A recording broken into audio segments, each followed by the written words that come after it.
The MacBook Pro with Touch Bar is a really solid laptop. It's got a beautiful design, an amazing screen, fast specs, and a really innovative touch bar. But in 2017, is it really worth spending upwards of $1,800 on a laptop? Hey, what's up everyone, CTN Technology News here, and in this video, I'm giving you my review of Apple's latest MacBook Pro.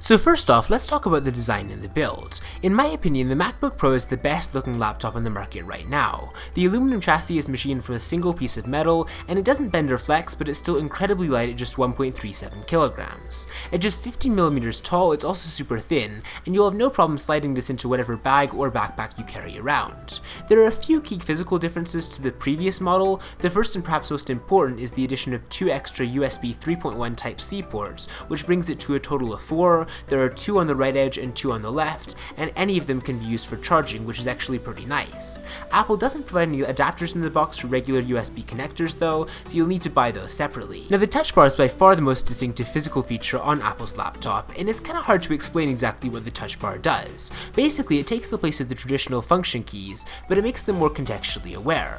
So the touchscreen is actually split into 2 distinct sections. The control strip features 4 ever-present shortcuts of your choosing, including access to volume controls, brightness, and Siri. The control strip can be expanded to cover the entire touch bar, providing further shortcuts to options including media playback and keyboard backlit brightness. Now when you're using an app that supports the touch bar, you'll actually get specific controls for that app. You can change this so the extended control strip is always present, but it's just kind of a nice touch being able to go into messages and start typing with emojis, or being able to go into your web browser and get recommendations for websites you should visit. It's just a really innovative solution, and it's very customizable as well, so it's something that I wish we could see in actually more laptops like this. The keyboard and trackpad are also standout features on the 2017 edition of the MacBook Pro. The keyboard employs the same butterfly technology used in the 12-inch MacBook, and with a few improvements, it actually makes it one of the best laptop keyboards I've ever used. My only slight critique of the keyboard is that it's kind of clicky, and then also its shallow travel might not be for everyone, but even the people who probably won't like this at first will be able to get used to it quite quickly. The touchpad meanwhile is gigantic, and it handles every swipe, gesture, and tap in the same butter-smooth way you'd expect from a macOS device. The Force Touch technology is still here, so any click you make is simulated by haptic feedback motors, and it honestly feels great. It feels exactly like what you'd expect if you were clicking on different things on your computer. Now the screen on the MacBook Pro is a 13.3-inch 2560 by 1600 pixel Retina display. The resolution is the same as the 2015 model, but the performance has been kicked up a notch, making it easily the best screen on any laptop you can buy. It has a staggering brightness that tops out at just under 550 nits, which is as bright as some of the best phones on the market, and up until now has been unheard of in a laptop screen. The main difference from the 2016 MacBook Pro is the performance. The MacBook Pro's modern 7th generation Intel Core i5 or i7 CPU coupled with 8GB of RAM enables serious multitasking.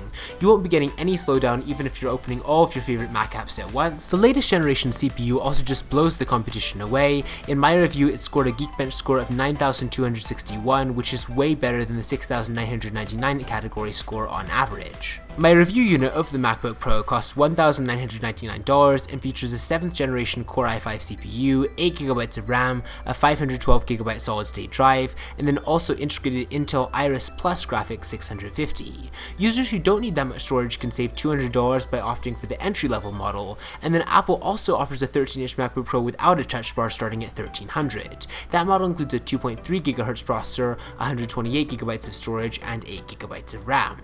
Overall, the 2017 MacBook Pro offers the blisteringly fast speed that professionals need, and it has also got a super bright and colorful display. This laptop would have been a lot more attractive if Apple had offered a wider variety of ports and then also offered it at a more affordable starting price, and honestly, if you are willing to live without the touch bar, you should definitely consider the $1,300 MacBook Pro, but honestly, if you can afford it, the new MacBook Pro offers plenty to love, and I would really recommend it if you do have this kind of money to spare.